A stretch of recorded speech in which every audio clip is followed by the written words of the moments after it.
Welcome everybody to the Port's Maritime Career Info Webinar. My name is Cathy Alfonso. I am the Community Engagement Manager for the Port of New Orleans. Many of you RSVP'd with me. And so as part of my job here at the Port, I help handle workforce development and all of our initiatives that, revolve around our workforce development and here at the Port. And so I'd like to also introduce Julie Sholar. She's on this call as well. She's the Port's Human Resources Director.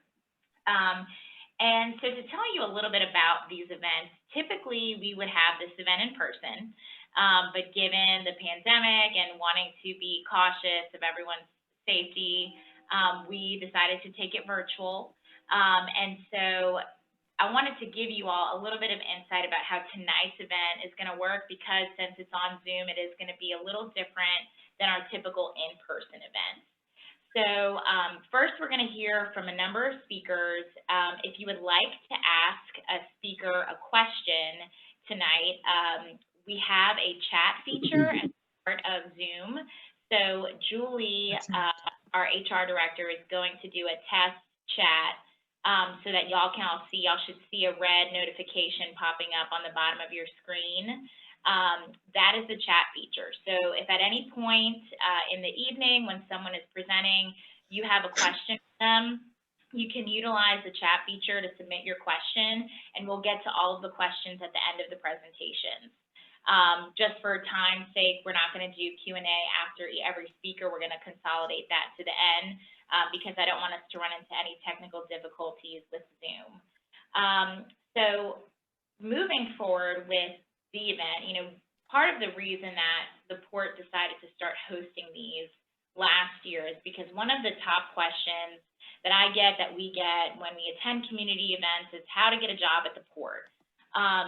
And so the goal of these events is to really educate our community members and the public around a sampling of different careers in the maritime sector within our own region. And so that entails a number of different job roles. And so the goal of tonight is really to connect all of you guys with the proper information about what is needed to obtain some of these roles on the river. And so we hope that you get some information out of it. You have my contact info. And if you did not RSVP, but you are joining us on the call tonight, I do ask that you submit your email through the chat feature on Zoom, because we will be sending follow-up information from tonight's call. We will also be posting a video recording of this session if you need to go back and reference it at any point. And so if you did not RSVP, we just ask that you shoot us your email so that we can.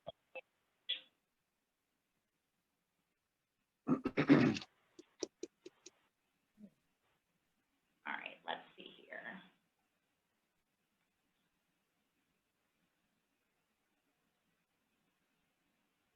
So here at the Port of New Orleans, we are what we call a diverse landlord port. So diverse because we have 4 diverse lines of business, and we're also a landlord port. So what that means is we have different tenants that lease the infrastructure and property from the Port of New Orleans, and they then go run their own operations. So I mentioned earlier how a lot of times people ask, how do I get a job at the Port? Well, the Port itself, the Port of New Orleans proper, isn't the majority employer of the maritime industry within our region. So the Port, we facilitate the industry. So we provide the infrastructure necessary with the terminals, the cranes, but it's really our tenants and industry partners who help drive this industry forward. And so that is why tonight we have different representatives from either Port tenants or industry partners that are going to talk about some of these different roles on the river. And the roles that we're going to be highlighting tonight, range from trucker to deckhand to harbor police, port maintenance, jobs through the New Orleans Public Belt Railroad. So it's really a nice variety of jobs that we're going to be highlighting. And through the Port, we have 4 lines of business. So our 4 lines of business are cargo, cruise, rail, and real estate. And so all of these different lines of business ultimately make up the Port of New Orleans and our body of work that we do. all with the goal of maximizing trade within our 3 parish jurisdictions. So the port, we represent not only Orleans Parish, but also Jefferson Parish and St. Bernard parishes as well.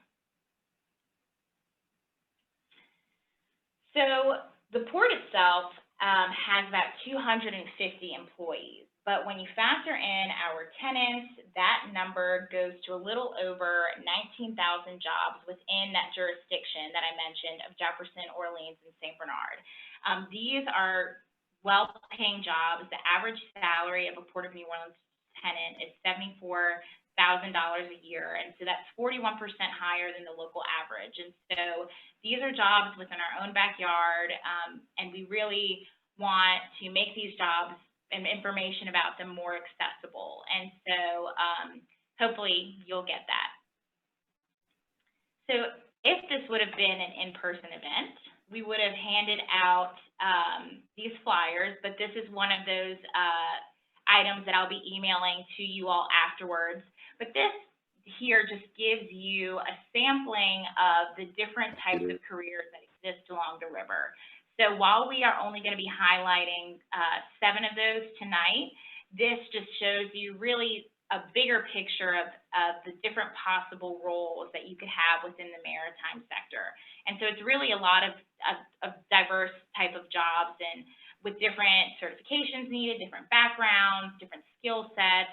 And something to note that's really important about the maritime sector is that the jobs in maritime really are, as far as when it goes to educational background, it varies per role. So you could be someone that may have a trade certification. You could be someone who just has a high school diploma.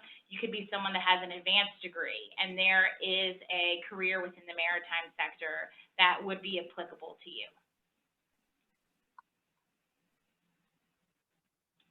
Now I'd like to start introducing our speakers for the evening.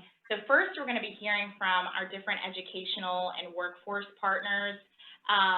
These folks really help provide courses that allow these jobs, people to get access to some of the jobs. And so we're going to start off with Job 1, which is part of a network of workforce partners that provide services to various job seeker populations and employers.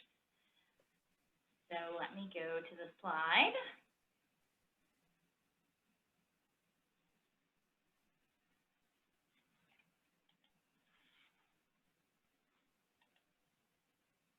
All right.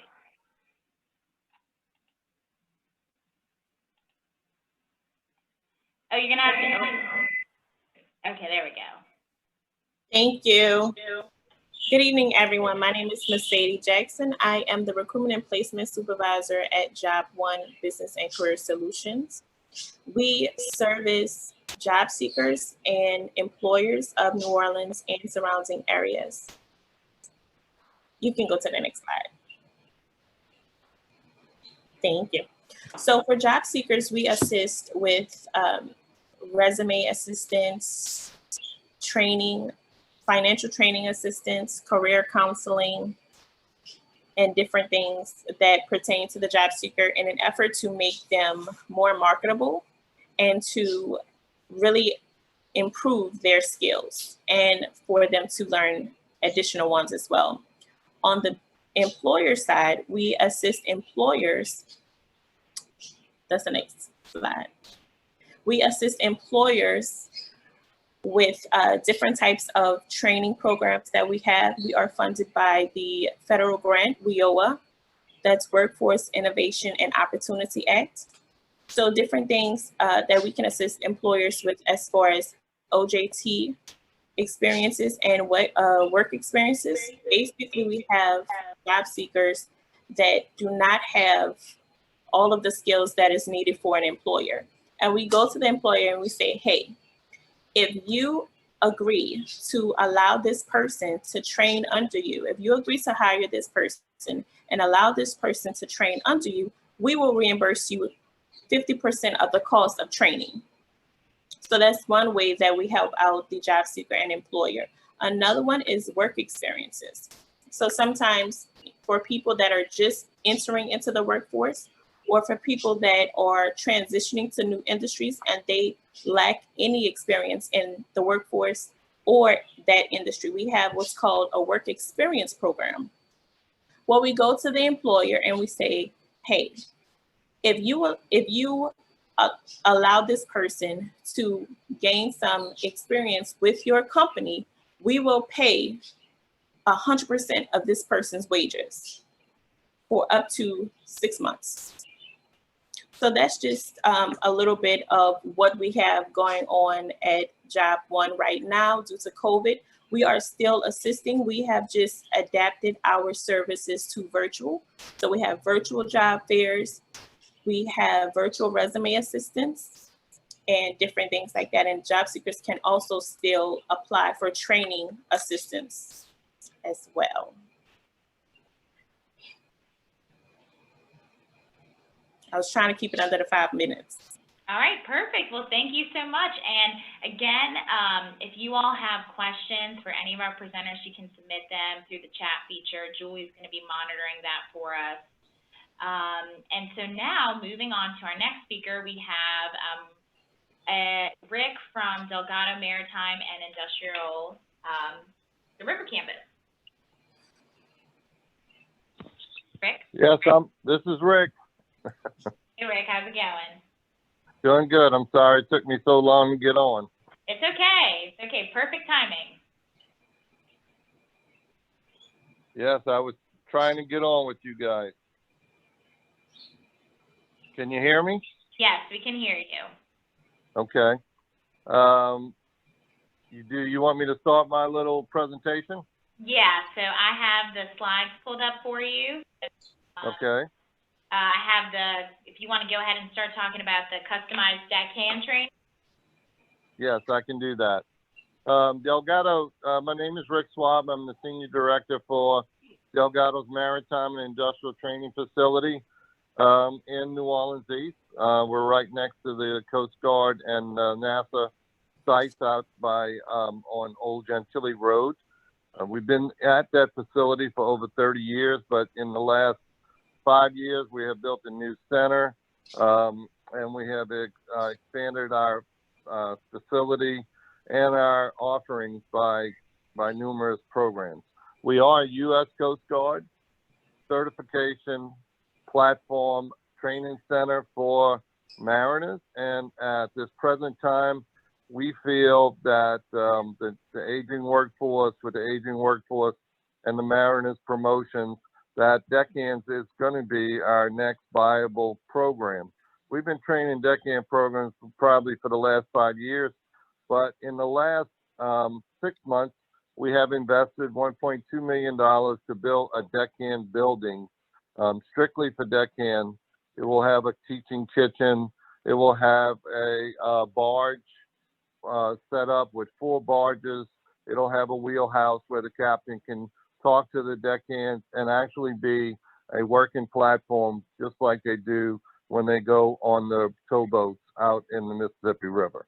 So we're very excited about that. We feel that the maritime industry, as far as deckhands, have a great career path. You start off as a deckhand, you earn your keep, you learn the ropes of the maritime industry.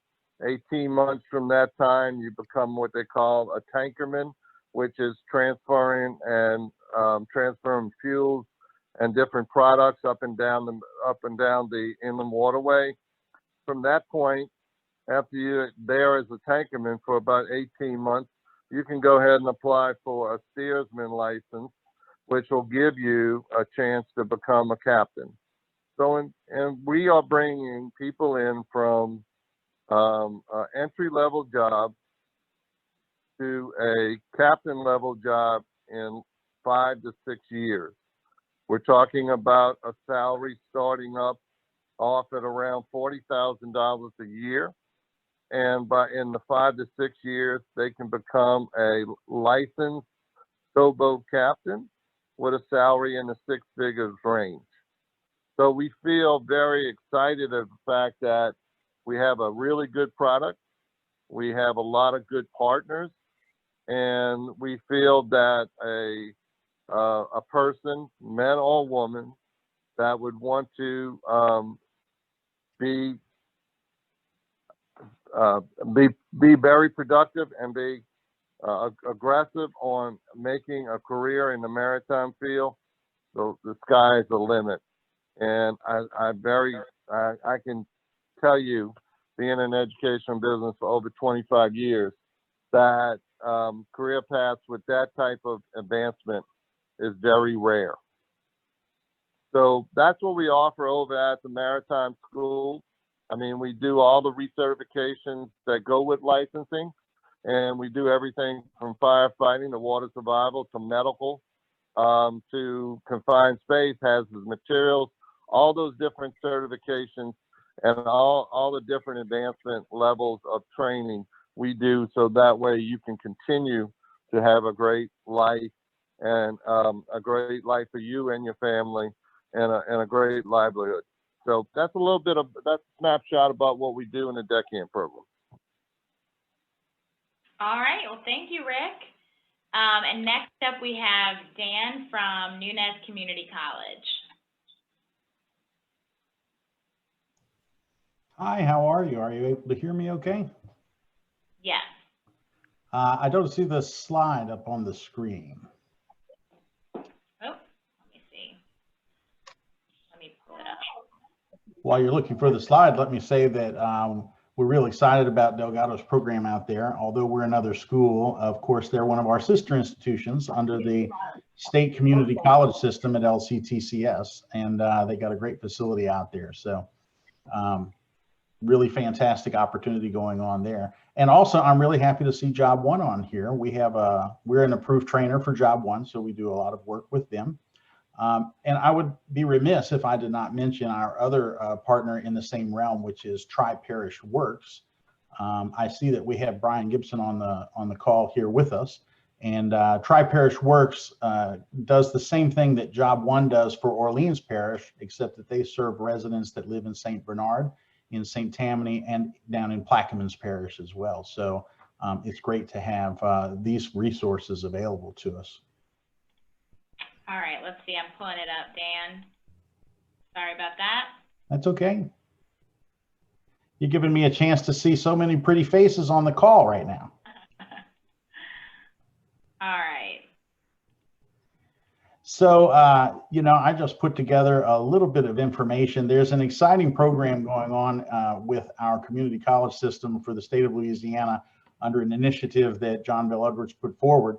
And it's called the Reboot Your Career program. And so we have developed numerous offerings associated with Reboot Your Career. And so I've highlighted a couple that are pertinent to the needs out at the port and in some of our other areas here. So again, my name's Dan Mills. I'm the Director of Workforce Development out at Nunez Community College in Chalmette. And so if you want to go over to the next slide, we'll take a look. Obviously, there's a lot of transportation going on out there, and commercial driving is a big factor in that. And so we do work with coastal trucking, and we have a big CDL program. So we will probably put another 50 people through commercial driving by the end of this year. So it's a very popular program going on.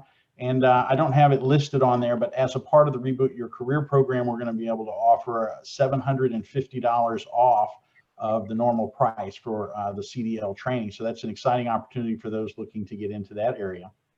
We have a number of trainings that I'm able to offer for free through the Reboot Your Career program, including the NCCCO certifications for Rigor 1. So in some cases, we have somebody that's brand new to the industry, and they're going to want to learn how to calculate loads and ensure that those are secured properly. And the beginner rigor class is a 5-day session coming up on the 19th, and it's going to be completely free to those that want to get in there, and you can get your first NCCCO certification and get on the registry for that organization, which is an exciting opportunity. For those that have been working in rigging for a while, so they've got some experience, and they just need to get that certification, you know, to improve job safety or maybe qualify for insurance discounts, those kinds of things. That certification is available, and it only takes 3 days if you're an experienced rigger to complete that program, and we'll be offering that on the 14th. We also have a crane operator program, and we occasionally run that. We need a minimum of 5 students, so sometimes we have you know, employers that call us and say, hey, I've got a number of people we want to get through NCCCO, and so we'll run a crane operator program. At other times, we just have enough people signing up for it, so we run that program. Right now, I'm able to offer $1,000 off of that. So normally that training is about $5,200. So $1,000 is a 20% savings off of that program. So that's pretty exciting for them. And sometimes, you know, we have a number of people that are out there that are already crane operator certified. Well, those certifications have to be renewed every 5 years. And so we're running recertification as well at $1,200. For the next slide. I also wanted to throw out that we have some safety options that are available. Right now, we're running the CMIST Hazmat Awareness, the 8-hour program for HAZWOPER, and that training or refresher, because it can be refreshed as well. We're able to offer that right now at no cost. And it's being done via Zoom. So we do it for 4 hours over 2 days in the afternoon. So we've got a session coming up October 14th and 15th, and another session coming up October 27 and 28. So it's a great opportunity to get that CFR compliance and to get that certification in place at no cost and very conveniently, because you can do it on your cell phone or, you know, any kind of nice place remotely via Zoom. You do have to have a camera. They have to be able to verify your attendance and that you're interactive and working through the class. We also support hazmat operations. This has been set aside because of our health emergency right now, because we have a lot of PP&E that's involved in that 16-hour training. And so decontaminating the PPE, we haven't determined how that's going to proceed just yet. So we do anticipate that coming back in the next probably 60 days or so. But that is one of our ongoing offerings. We usually offer it at least once a month, and it's the 16-hour follow-up to the awareness course. So you get the hands-on with all the PPE for hazardous material operations. So it's a great course. You know, that would be the next step towards technician in that area. Of course, OSHA 10 safety is a standard that's out there for many, many different people. And so we have that available at any time. It's online, self-paced, $35, which is about a third of what it costs typically to do that online. And then finally, we've got a new course out there, 4 hours. It's a COVID awareness training. And so, you know, if you're bringing employees back onto work sites, we've got a lot of employers that are doing that, and they're interested in, you know, ensuring that we've got some foundational COVID awareness training to make sure that those employees know what COVID is, how to recognize risk in the workplace, how to protect themselves, and how to protect their team. And so this is from the National Institute of Emergency Preparedness. It's a 4-hour training. You get a certificate that comes out of that, and we'll be offering that also online via Zoom on October 19th. So this is a small sampling of items, and on the next slide has my contact information. So, you know, feel free to reach out to me. I do a lot of professional development work, but we also do pipeline development and custom training for industry. So, you know, if you're an employer out there and you're looking to set up a hiring pipeline, you've been having trouble getting the right people with the right training, you know, talk to me. We might be able to set up a pipeline.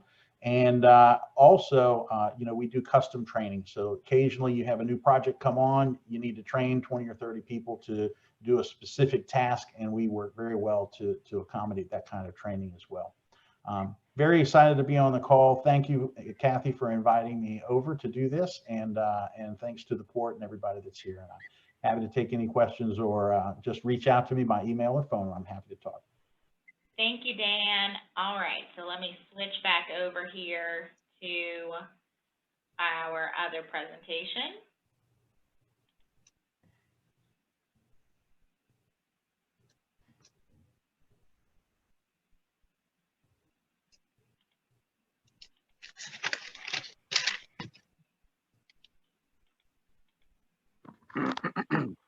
All right, and so now I'd like to introduce John Guidry, the Port's Director of Maintenance. As Director of Maintenance, John leads and administers all maintenance activities for the Port of New Orleans, including departments of crane and bridges, waterfront maintenance, and facility services. Guidry provides the Port with over 15 years of indispensable experience as a licensed civil engineer and a certified bridge inspection team leader. Prior to joining the Port in 2017, he served as District Bridge Engineer and Project Engineer for the Louisiana Department of Transportation and Development. where he headed a variety of projects along a multitude of Louisiana roadways. He is a graduate of UNO.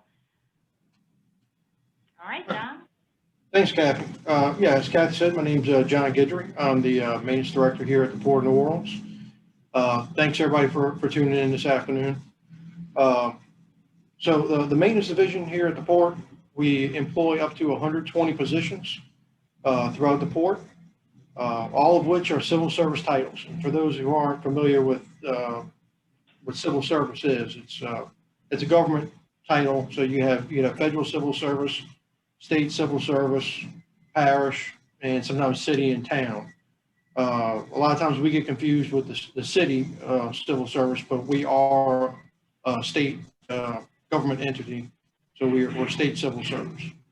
Also, state agencies in general usually have good benefit packages. The Port usually tends to lean to the more generous side of that more than other state agencies. So much so, those benefits can easily be weighed into when you're comparing salaries and wages and so forth. Getting into our the maintenance division, it's comprised of three major departments. We have the facility services group, the waterfront management, and our crane maintenance. Our facility services department consists of buildings maintenance, grounds maintenance, roadway maintenance, also fleet maintenance and heavy equipment maintenance for the garage. We also conduct drawbridge operations and drawbridge maintenance, as well as wharf structural inspections. So for all those different job scopes, we're looking for people, general laborers, people with plumbing, electrical, carpenter, painters, heavy mechanical experience, general mechanic experience, and some of them require no experience at all. We'll train completely in-house. Going to the waterfront management division, or section, I should say, that's our river sounding crew, dredge crew, and pile driving and fendering crew. The river sounding crew, they'll go take, in a small boat, they'll go take soundings or depth measurements in front of our facilities. The dredge crew and their support equipment, they clear out the sediments in front of the facilities so that the ships don't run aground when they're coming into the dock. And the pile driver and fendering crew, they drive, for the most part, fender piles for our facilities to protect our wharves. So again, for those scopes, we're looking for anyone with general commercial, boating or vessel experience, deckhands, mechanics, electricians, anybody with pile driving experience, general laborers, any licensed captains, heavy equipment operators or crane operators. Again, most of those positions, kind of like in facility services, may require a minimum level of experience, but some require no experience to start, and that will train in-house. In either case, there's positions available that become available to allow you to get your foot in the door if need be. Going to our crane maintenance department, we don't operate the ship-to-shore cranes that unload the cargo from the vessels. Our terminal operators, through union labor, they actually operate the cranes. We're charged with setting up the cranes, repairing the cranes, and maintaining the cranes. And that's done by just one job title here, and it's our container crane technician. It's probably one of our more sought-after positions. It's a high-paid title. They get a good starting salary. It's very challenging, and it's unique to the Port of New Orleans. But in that one job title, container crane technician, they are a little bit of like a jack of all trades. They have to be hydraulic techs, electricians, mechanical repairs, and even electronic repairs. Rarely do we ever get anybody that has all of those skill sets, like from another port, or has actual container crane maintenance experience. Usually what we're looking for are people with just one of those skill sets that we can bring in and build upon and do the rest of the training in-house and get those people to where we need to be. The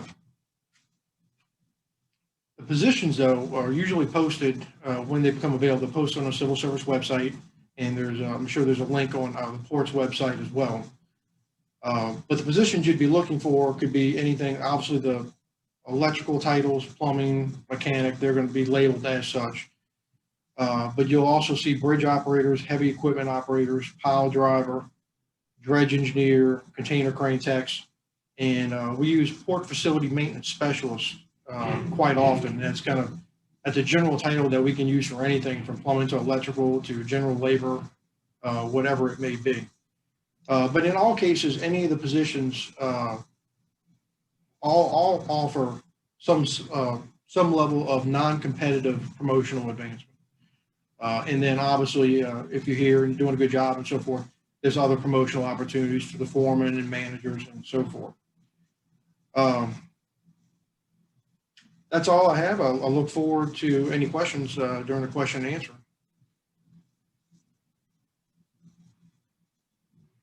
Cathy, can't hear you. Thank you, John. Just as a reminder, if you have a question to submit, you can submit it through the chat feature for John or for any of the other speakers that we've had, and we'll do question and answer at the end of the program. Also, I know a couple of folks have joined us. If you do not have a chance to RSVP beforehand, please submit your email through the chat feature so that we can follow up with you after the session.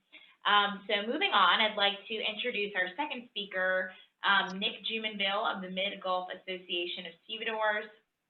Nick is the president of the Mid-Gulf Association of Stevedores, which is a Louisiana-rated multi-employer bargaining agent that represents its member company stevedores and terminal operators and labor managers with local unions of the International Longshoremen's Association. He also oversees recruitment, registration, training, and the hiring facility of waterfront workers in New Orleans. He joined the association in 1995 as a labor relations specialist. Over his 19 years in the maritime industry, he developed training programs, assisted the vice president in labor negotiations, arbitrations, grievance hearings, and attended industry safety meetings. Please join me in welcoming Nick.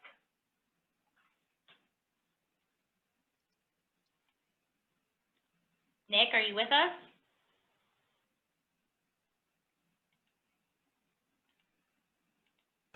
Can you hear me now? Yes, we can hear you. Okay, sorry. Yeah, thank you, Cathy, and good afternoon, all. Thanks for joining us. And you could probably go to the next slide, Cathy. Okay, yeah, and Cathy pretty much gave the introduction, but we'll go a little bit further. Mid-Gulf does represent employers as far as terminal operators and stevedores. It's a multi-employer bargaining agent, and the individual employers hire labor in three categories. One would be longshoremen, clerks, and mechanics. And we could probably go ahead now to the next slide, the longshore slide. Yeah, longshoremen is the biggest group of individuals that our employers hire. They're dispatched typically from a hiring center, which is close to the port on 721 Richard Street. It's based on qualifications, seniority, and if you're a regular. The individuals hired from the hiring center generally are day-to-day workers, but we do have a category of individuals who work regularly for employers, and that sometimes that just evolves over time. One nice thing about the job, a lot of people like it because they don't have to work every day if they don't want to. And but if they do, they can go there and probably work every single day. And actually, this is a really good year for us, even considering COVID-19 and the fact that one of our members, the cruise obviously is not working and may not until April, but at some point before that, I'm sure there'll be some sort of a 50% thing. Anyway, the longshoremen operate equipment such as cranes, which Mr. Guidry talked about, the ones they actually fix, top loaders, which handle big containers, lift trucks, fifth wheels, and other equipment. And by the way, we provide all that training for anyone who comes out there, so at no cost to them. So it's a really good job as far as the pay, the opportunities. Other jobs like ground jobs, people who flag, move pins, and various other things are also available.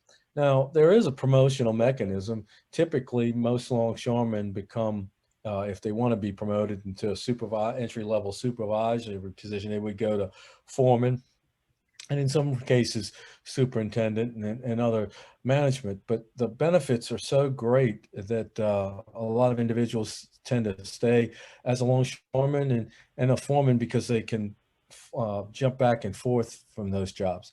Now, if you look at our annual salary range, it starts at $34,000, which would be for someone who's more of a casual nature, and it can go all the way up to 130, and in some cases close to 200,000 if you're a crane operator, which if you recall, Cathy mentioned that the average wage in our industry in the port is 74,000. You can see that far exceeds that. So obviously the economic side is very enticing. Okay, Cathy, you could go to the next slide. Okay, and then again, I said, there were three categories: one longshoremen, the other, now I'll talk about clerks and checkers. And what they do is, that's more of an administrative type of job where they receive and deliver the cargo, they complete related paperwork. Now things are so automated as far as paperwork. PCs, handheld computers are all over the docks. They drive company vehicles around to different locations, which obviously most people have a driver's license and that's not a problem. And they too are dispatched as needed based on qualifications and seniority and agreed status. But we do have a good nucleus of clerks that also are regular, because that's what they choose to do, and it's an agreed upon relationship with that direct employer. But again, there are clerks who work from day to day, and a lot of people like that because they can, go to work when they want, and then when they don't want to, they don't. And it's not held against them. But again, looking down at the average salary, 16,000, anywhere from 101. And I've seen cases where clerks have averaged far more than 100, and I mean more likely around 200,000. And those people are what you could almost consider workaholics, but there is a lot of opportunity because of the overtime structure, and the work is out there for individuals who are so ambitious. Okay, Cathy, we can move to the next slide. Okay, and then the third category, mechanics and maintenance, to traditional, more traditional type of employment where these individuals are not going to be dispatched. They're going to be more of your 40-hour a week working for just one employer, not working for 2 or 3 employers like the clerks and longshoremen can do. And these guys would repair, or girls would repair, containers, chassis, and tires as well. They also repair and maintain all the powered industrial equipment, such as a lift truck, fifth wheel, top loader, some cranes, but not the ones that the gantry cranes that use that pick up containers, which the port obviously maintains that. And then we do a lot of reefer repair work, quite a bit of welding, because containers need to be repaired. They get damaged through transit, and so and movement, and so they need to be repaired. And then they do some paperwork with computers, handheld computers, and you can see that computers are in every line of work, and these are no different. The average wage on the mechanics is about 78,000. Obviously it sounds a lot less than the other two, and the reason for that is because of the overtime structure. They work more straight time, but there is overtime available. It's just not to the extent the clerks. And the reason for that is because ships come in at different times, and usually they typically fall outside of the straight time window. So therefore those individuals can they take advantage of that overtime. And so that's why that wage would be less. But I have seen mechanics make more than that, but they also enjoy the fact they probably work Monday through Friday and they're off on weekends. And so a lot of people like that too, and it's very appealing. Okay, we can go to the next slide, Cathy. This is one of the best parts of this job anywhere in the state of Louisiana, for that matter, in the United States. Our major medical is provided. It's outstanding. You may usually just pay a nominal $30 or $20 copay. Everything else is covered. Vision, same thing. Dental, same thing. Now, if you know anything about benefits, vision and dental don't really cost the employer a whole lot of money. Major medical does, but still, all three are offered, and the individual does not have a deduction from their paycheck for it. So as long as they make the requisite hours, they are afforded these benefits in the next calendar year. We have a pension plan that's a defined benefit that's basically an annuity, sort of like Social Security. Those are dinosaurs. You really don't see those anymore. Typically, it's 401k, defined contribution. Again, when you have a defined benefit pension plan, the employee does not contribute. So that's another freebie amongst the other three. We do now, in addition to the defined benefit plan, offer a 401k where we match $1 last year, and now it's $2 for only if you're working automated. And I'll go into that a little bit. But the interesting thing about it is the individual can also contribute too, which is going to be tax deferred. So that's so that's really two pension plans, and that certainly is unheard of. And all of these, again, like the slide says, is provided at no cost to the individual, as long as they work the requisite hours. And just one other thing that I probably should have talked a little bit more about in the slide, there's really three categories of work. Containerization, which is the highest paid, general cargo, break bulk, which is a little less paid. And then we have bulk sugar, which is not inside the New Orleans proper area, it's in St. Bernard, but still pays fairly well per hour.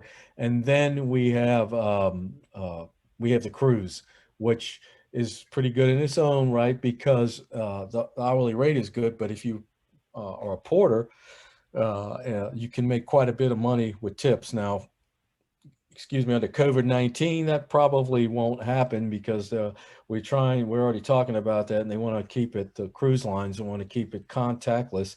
So obviously there's going to be no tips for the most part, unless we come up with some other formula or method of doing it. But hourly rate is still good. You still get all the great benefits.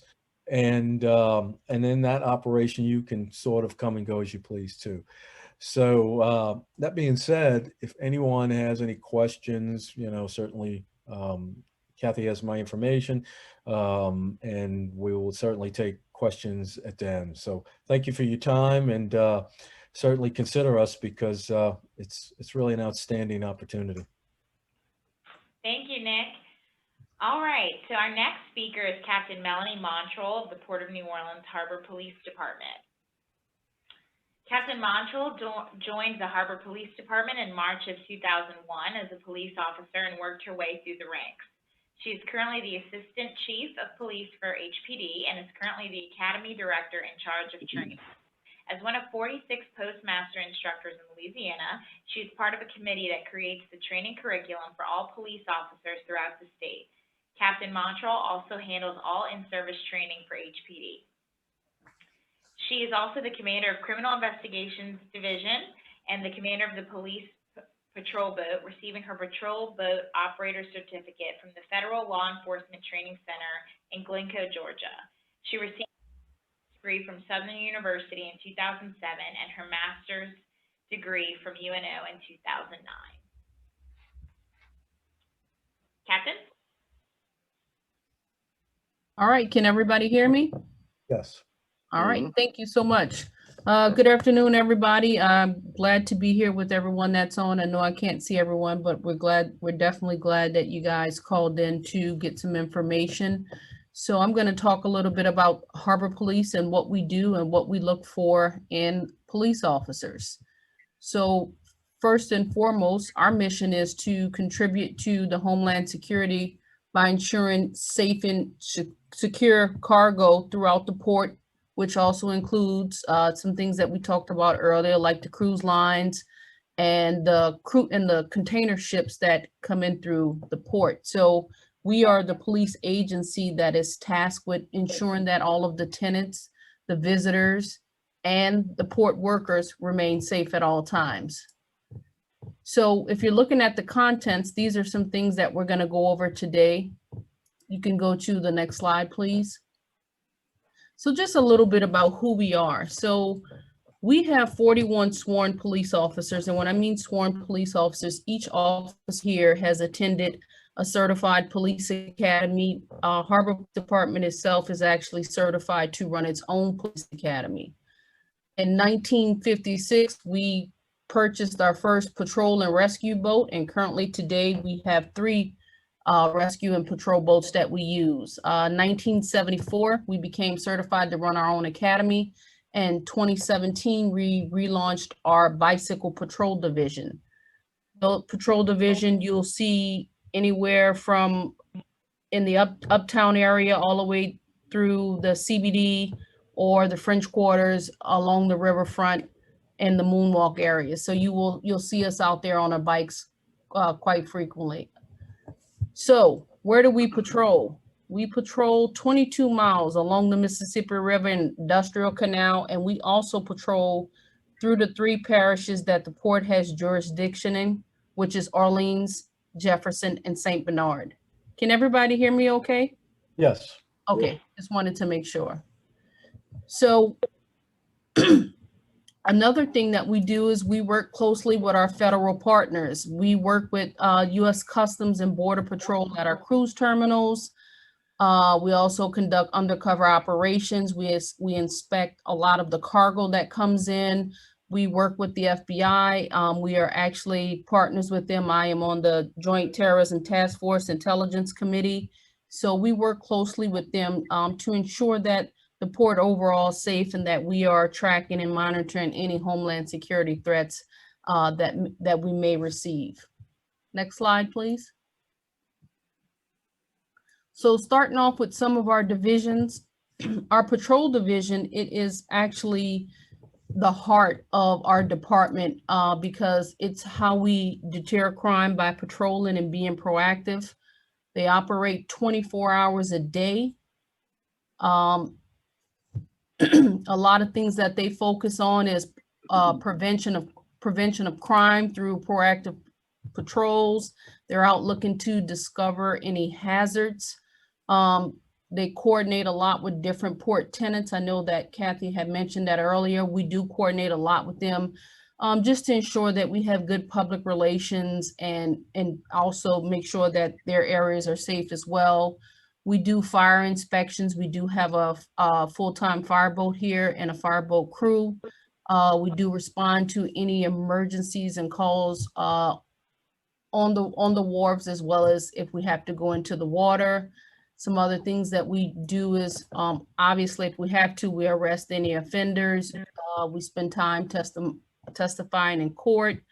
We do traffic accidents, traffic enforcement, and also just maintaining public safety and public order throughout the port.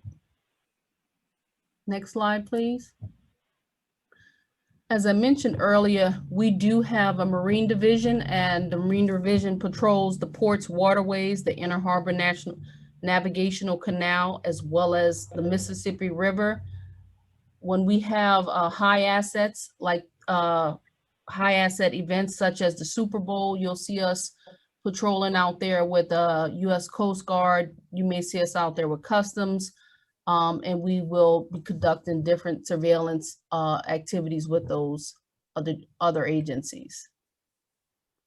Some of the other things that the Marine Division is responsible for is we actually do escorts of those special assets, and we call special assets high assets, things like the cruise ships or a special vessel that's coming in. You may see us out actually doing escorts of those vessels.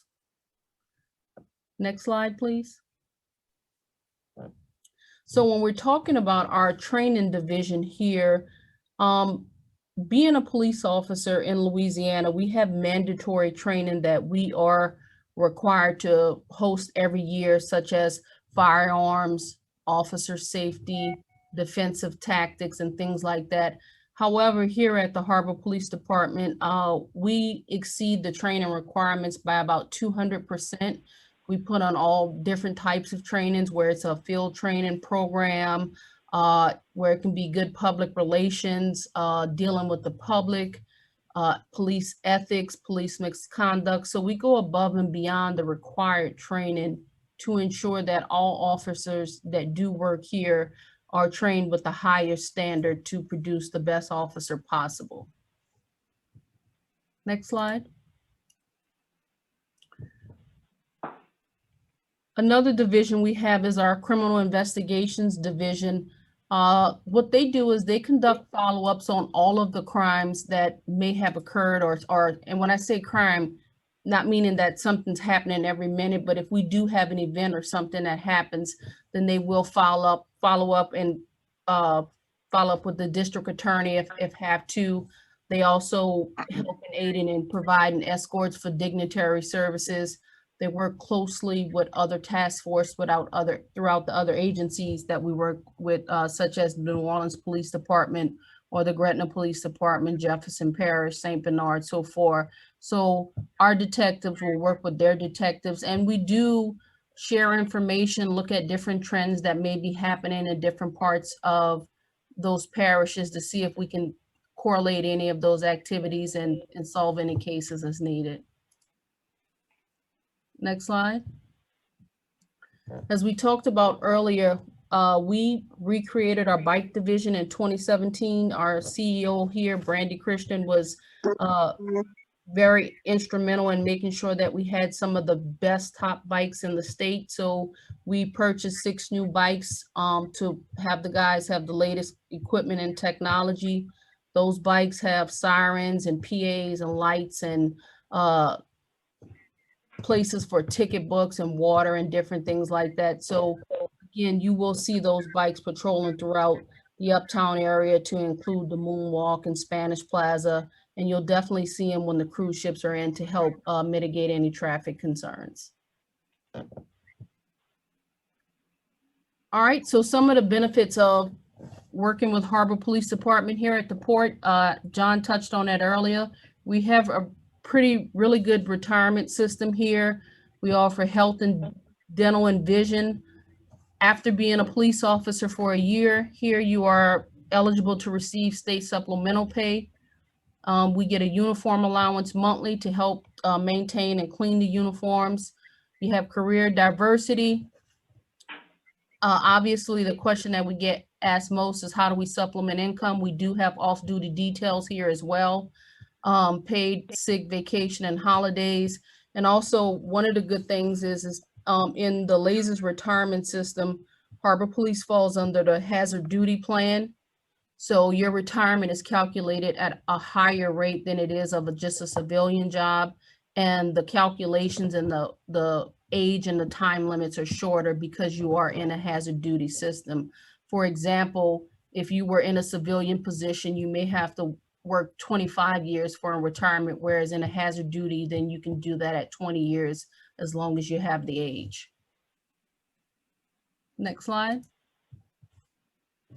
So some of the minimum qualifications that we look for is you have to be 21. Obviously, you have to have a clear criminal background and maintain good physical condition for the job, and you have to have a valid driver's license.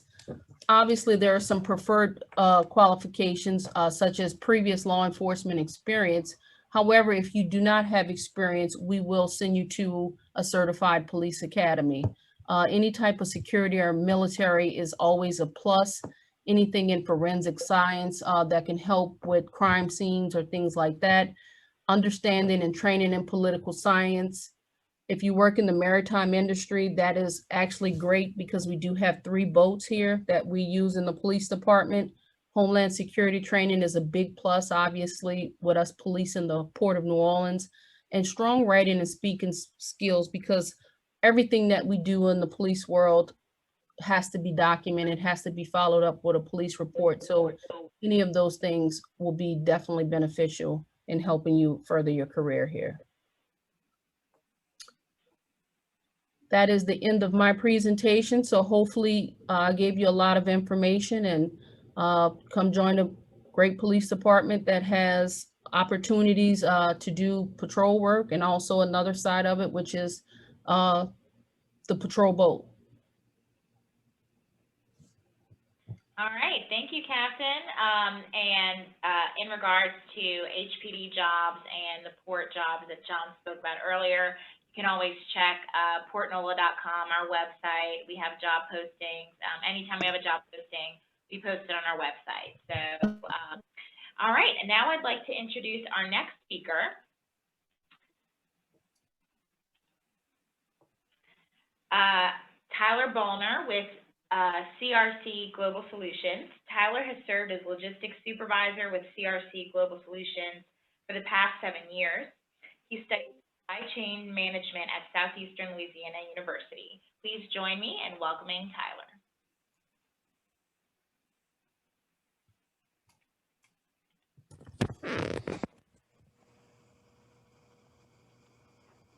Tyler?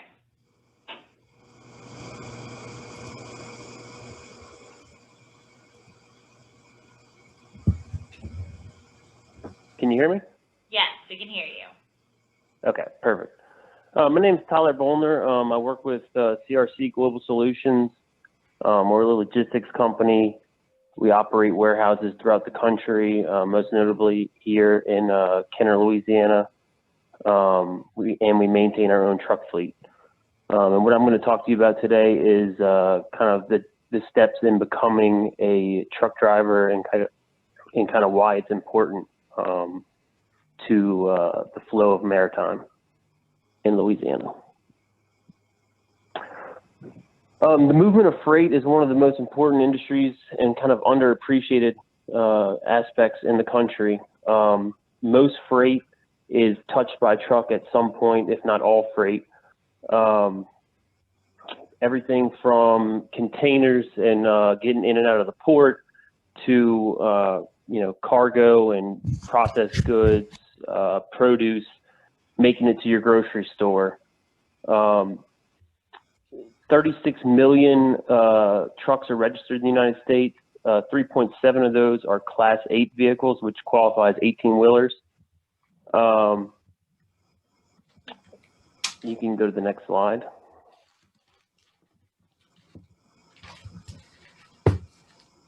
In general, there's two segments that make up the trucking industry. It's for-hire carriers and private carriers. Private carriers is more like CRC. It usually refers to carriers that operate their own truck fleet to maintain their own business rather than hiring outside carriers. You think of PepsiCo, Coke, Walmart, Sears, more recently Amazon. But then you also have the for-hire carriers, which you'll see on the road all the time, the big guys like JB Hunt, CR England, and many, many more. Go to the next slide. The most basic steps to becoming a truck driver is you got to eventually go and get your learner's permit. To do your learner's permit, you're going to take a test. But once you have that learner's permit, you got to hold it for a minimum of 14 days and take a road skill test, which is going to get you your CDL. And you can go to the next slide. For your permit, you have to have a current driver's license, 10-year driver history. You have to take a medical examination. You'll get a medical card. It just states everything going on with you and certifies that you're fit to drive an 18-wheeler. You do have to pass a knowledge and skills test. Many online programs to kind of coach you up and get you ready for that, as well as I believe Delgado also offers a course on this. And then of course you got to pay the associated fees. What you're seeing is an example of kind of your road test form. It's going to be the next 4 slides. It's similar to when you go, to your first driver's license test when you were, 16 years old. There's certain factors that they're going to grade you on, backing up, pull it into a dock, things along those lines.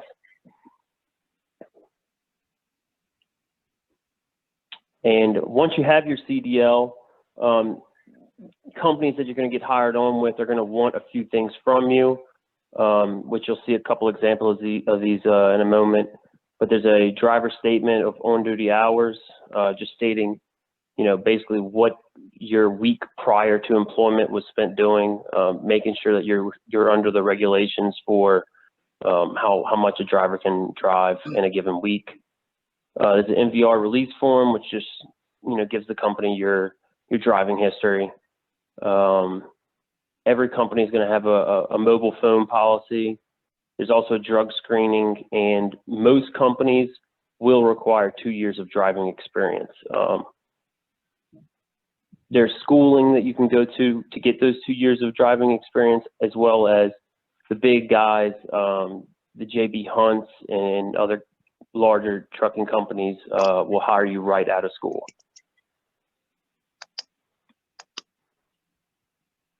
And this is what you're looking at is just a copy of your statement of on-duty hours. This is what you fill out, you know, prior to starting another job.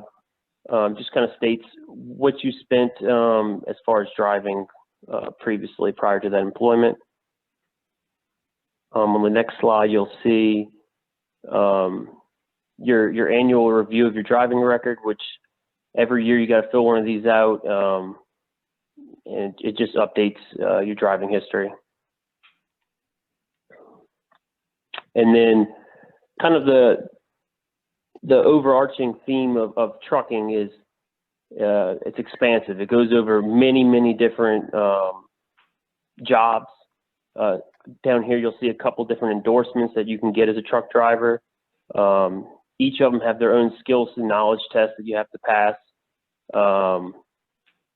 But down here, you'll see a lot of hazardous materials. That's endorsements, so you can haul some materials from the refineries down here. You also see tanker. There's also many different types of 18-wheelers. There's tanker trucks, refrigerated trucks, low boys, car haulers, flatbeds, logging trucks. The list is very expansive, and I'm sure, you know, within 10 years or so they'll have a new one. But all of it comes with its own set of knowledge and skills tests. And that's all I had for y'all. If you have any questions, or you want to touch base with me, and you need some guidance or some help, you know, getting started as a truck driver, feel free to give me an email or a phone call, and I'll point you in the right direction if we can't help you out myself. All right, thank you, Tyler. And this is just a reminder, if any of y'all have questions, y'all can submit them through the chat feature, and we'll have a Q&A at the end of the presentation. So up next, I'd like to introduce Mike Breslin with Turn Services. So Mike is the port captain for Turn Services. Mike joined the military after high school, earning the rank of sergeant while serving in Afghanistan and helping in post-Katrina efforts.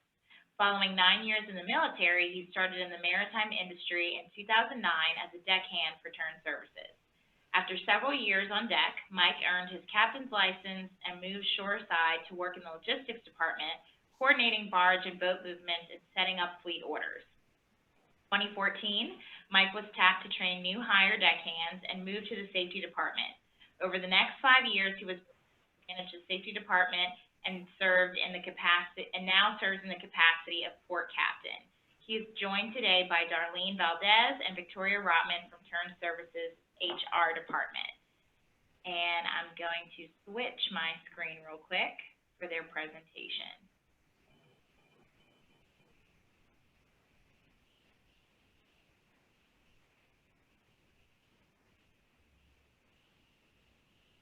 All right, Mike, can you see the Prezi? Can you hear us? Yeah, I can hear you.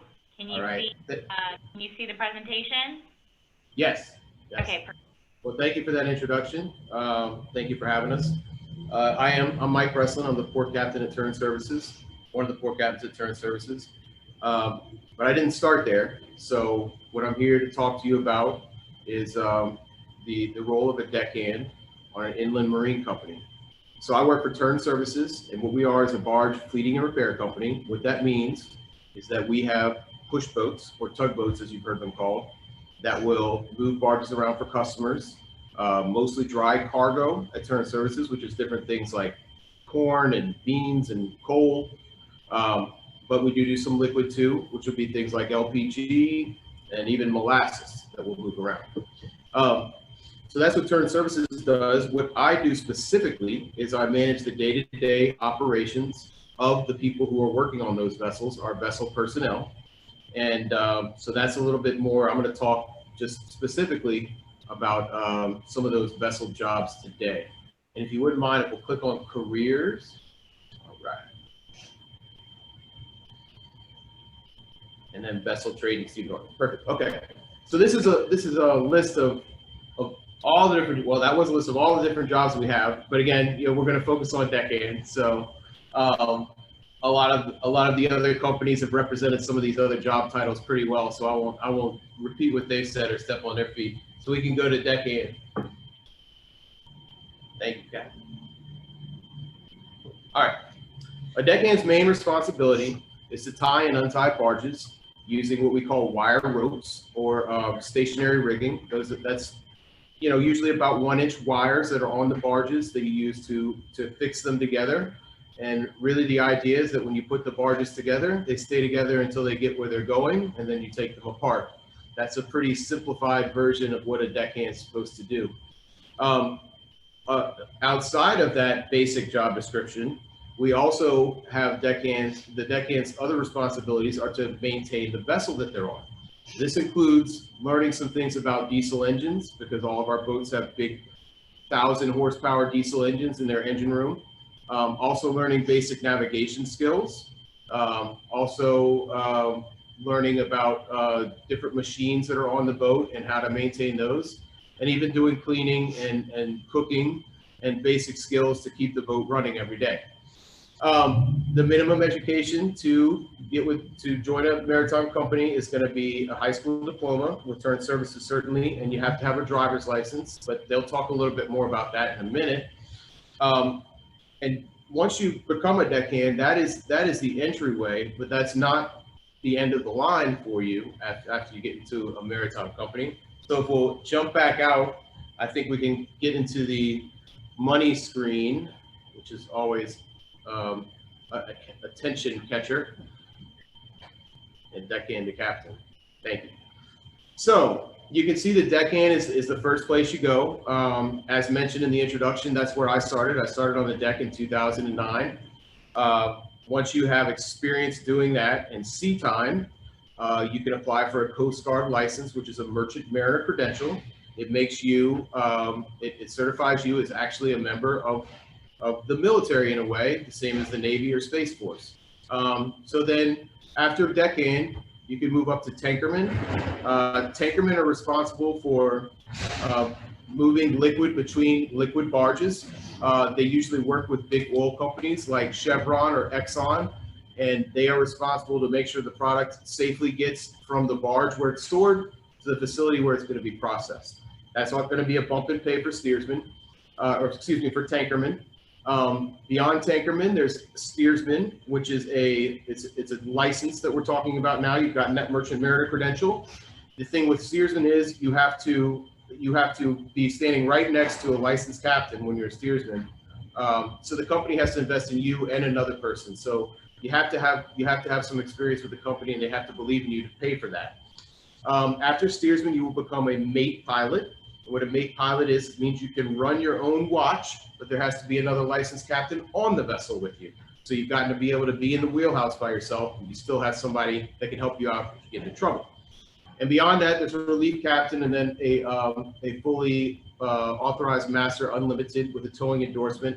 You can work anywhere on the lower Mississippi River, Great Lakes, and the canals, as long as you get those different items onto your license. And you can see, if you're able to see the presentation, that the salary for a captain is around $145,000 a year.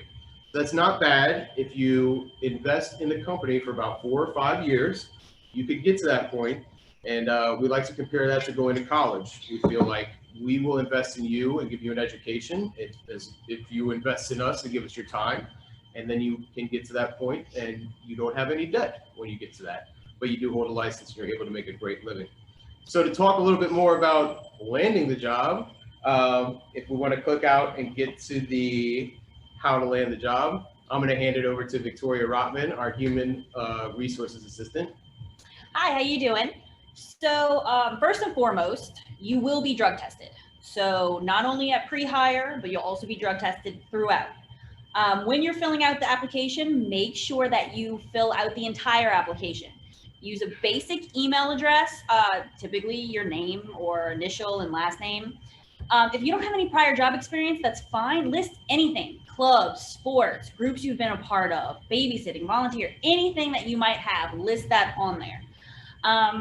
Really important, answer the phone like you will be getting the job. Answer the phone non-belligerently. Have a voicemail set up. That's really, really important. State your name so I know who I'm contacting, and leave me a message if I don't answer. Leave, whoever you're calling a message if they don't answer, so that they know to call you back. And then we can go to the how to land the job slide. Interviewing, I'm sorry. Wake up at a decent time, get ready. A suit is not important, but the better dressed, business casual is great. Take time to prepare to learn about the company. If somebody's asking you a question, what do you know about the company? What do you know about the position? It's great if you know a little bit about what you're getting into. Make eye contact, smile, sit up straight, good body language, answer questions in complete sentences and truthfully. Ask questions. If you have any questions for us, ask them. It doesn't matter what it is. There are no stupid questions. And then thank the interviewer for their time, clean up your social media, and then once again, you will be drug tested. All right, we'll pass it off to Darlene.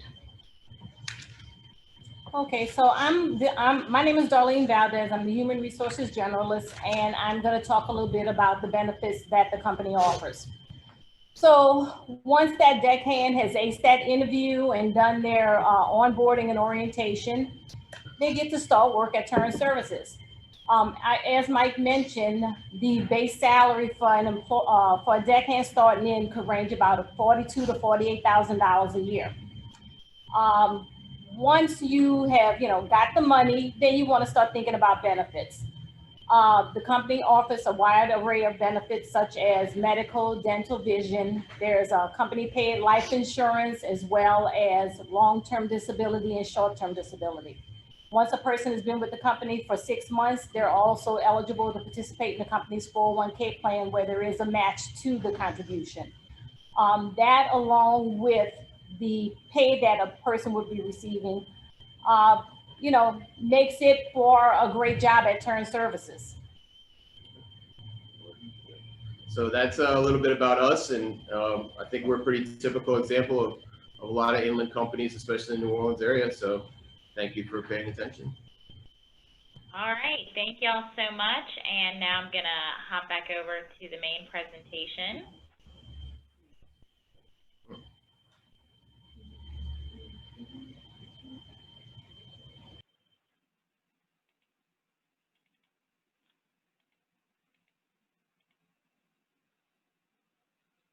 All right, and so next I would like to introduce our final speaker for this evening, Ari Ferran Rogers with the New Orleans Public Belt Railroad. Ari serves as the Human Resources Generalist at the New Orleans Public Belt Railroad Corporation, bringing over 5 years of HR experience to the team. Prior to joining the New Orleans Public Belt Railroad, worked in the private sector where she addressed employee issues and trained and guided team members on HR processes. Ari earned an MBA with a concentration in Human Resources Management from Capella University and holds a professional HR certification through the Society of Human Resources Management. Please join me in welcoming Ari. Thank you, Kathy. Thank you for allowing me to participate in tonight's info session. It's a pleasure to be here and provide knowledge on careers in railroading. We can get started moving on to the next slide. There are many different careers within the industry. The great thing about railroading is that it offers one of the few well-paying careers that doesn't require you to have a college degree.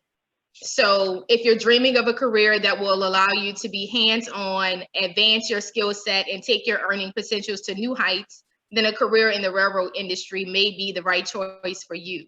Many railroad jobs have great opportunities for entry-level positions that range from physical labor to logistical management. The great thing is that you can receive on-the-job training and work your way up in the industry. Next slide, please. So NOPB offers entry-level jobs in mainly all of our departments, including the engineering, transportation, and mechanical and car departments. This is an excellent opportunity for individuals to enter the workforce, often with little experience and no formal education. It's also a perfect way to gain experience in a new field and learn the day-to-day workings and operations of the company. I always say that everyone has to start somewhere, and these positions are often the first step to a very long and rewarding career. Next slide, please.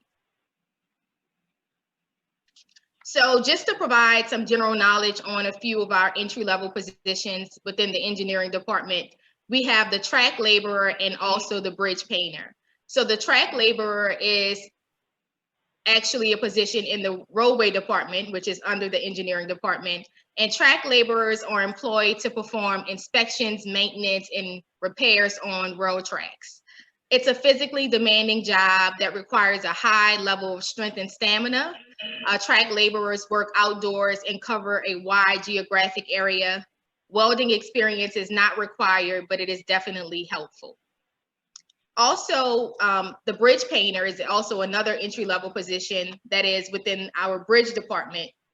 The bridge painter prepares and paints surfaces of the Huey P. Long Bridge, its adjacent property, and also other properties owned, operated, or used by NOPB. Painters often use scaffolds, ladders, spider apparatuses, and other fall protection equipment daily to ensure safety. Next slide, please. So the position requirements for the track laborer, it's not many requirements. As I mentioned, it's an entry-level position, but you are required to have a high school diploma or a GED. Previous experience performing manual labor is not required, but it is preferred and definitely helpful. Also, previous experience as part of a construction or railroad track maintenance force is also preferred. You are required to also have a current driver's license with a clear driving record. As part of the background check process, we do run an MVR report just to make sure that your license is valid. Also, a current Class A CDL license with a medical certificate is also preferred but not required. Next slide, please. So the position requirements for painter are similar to those of a track laborer. Also, high school diploma or equivalent is required. But instead with painter, you'll be climbing up to heights of 250 feet on the Huey P. Long Bridge. So it is also preferred that you have experience working at heights or at least comfortable in doing so. Also, have experience operating hand, air, and electrical tools and equipment is also preferred. Again, a clear driving record with a current driver's license is required. Next slide, please. So for our transportation department, the entry-level position here is switchman. So the job of the switchman is to operate switches at railway intersections to change the direction of trains. Switchmen coordinate with train dispatchers and engineers to ensure that trains pass through intersections safely and also on the correct track. This job requires quick reactions and the ability to work under pressure. Next slide, please.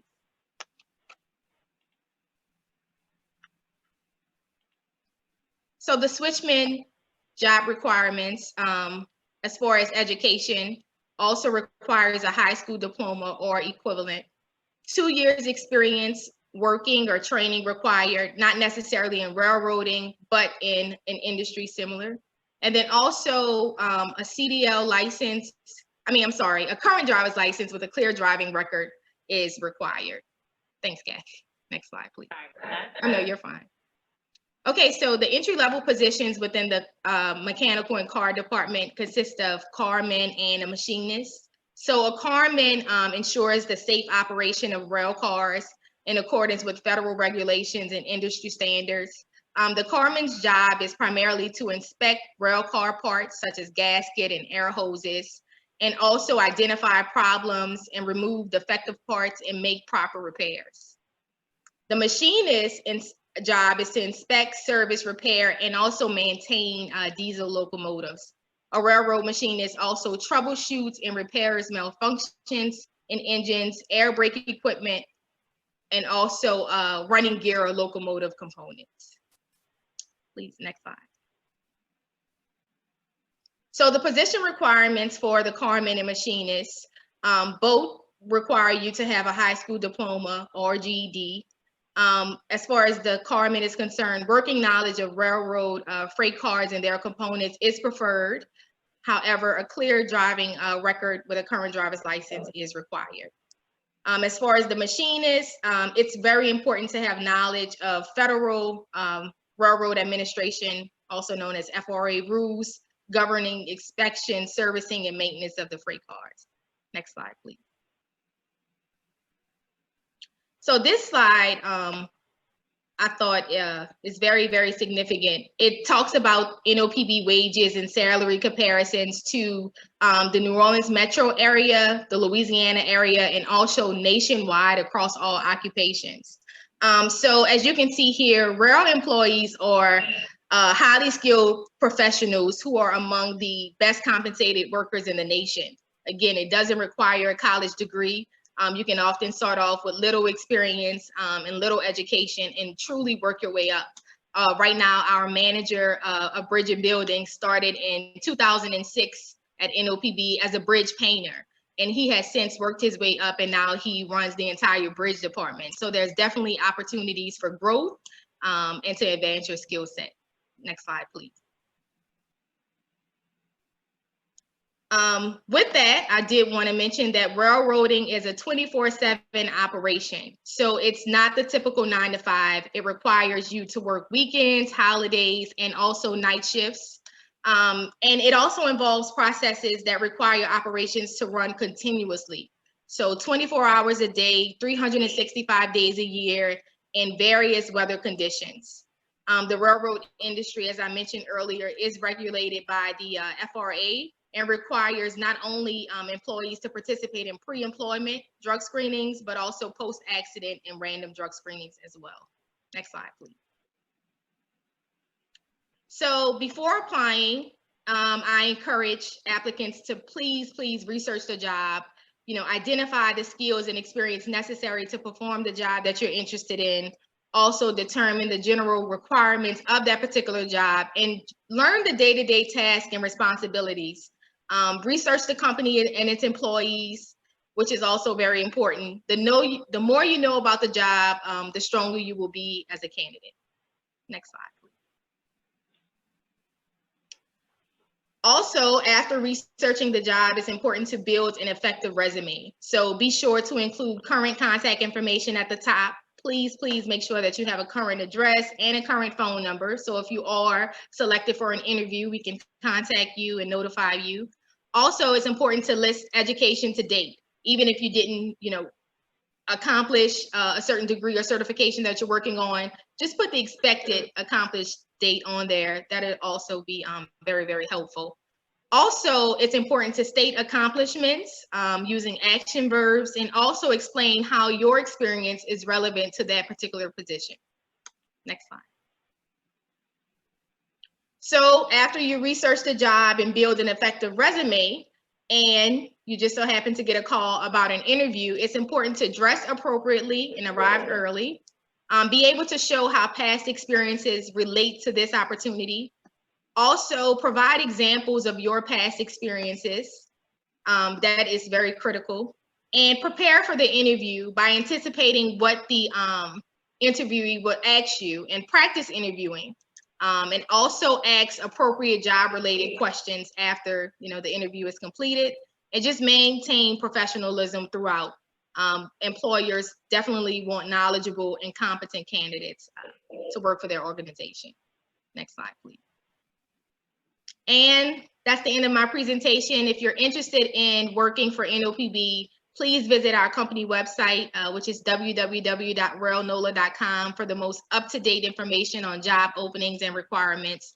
You can find and apply to all levels of positions online. Also, for more information, if you need to, my contact information is listed below, both my office line and email address. So feel free to reach out to me and I'll be happy to answer any questions. Thank you. All right. Thank you so much, Ari. You're welcome. Now I am checking to see if we have any questions in the chat. We don't look like we have any questions. If you have any questions, you can submit them through the chat. But as in summary, from tonight, 1 in 5 jobs in Louisiana are generated by port-related industries. And so I hope that tonight was able to give you an overview of the different types of, just a sampling of the careers within maritime. And I hope that you were able to get some insight. One thing that we did not have enough time to touch on, but something that we do get a lot of questions about, is the TWIC card. So the TWIC card is something needed for pretty much all maritime related jobs. That's administered by TSA, the Transportation Security Administration. We have compiled everyone's email addresses. So what I'm going to do is I'm going to send out a resource with frequently asked questions about how to go about obtaining a TWIC card, and a lot of the questions that people typically ask in regards to their specific situation when it comes to TWIC. So I'll be sending out information on TWIC, some follow-up from today, and also this presentation will be posted on the website. And so once we have the recording, we're going to post it on the website later this week. So please feel free to share this with anybody that may have missed it, that you think would be interested in learning about the different career in the local maritime industry. And with that, I don't think we have any questions, but if you all have any follow-up, you can contact me. I'm at cathy.alfonso@portnola.com. My information was on the flyer, and I can always connect you with one of our presenters from tonight. So with that being said, thank you so much, everybody. And, oh, we have something to chat. All right, Calvin, I will, we can, let's see.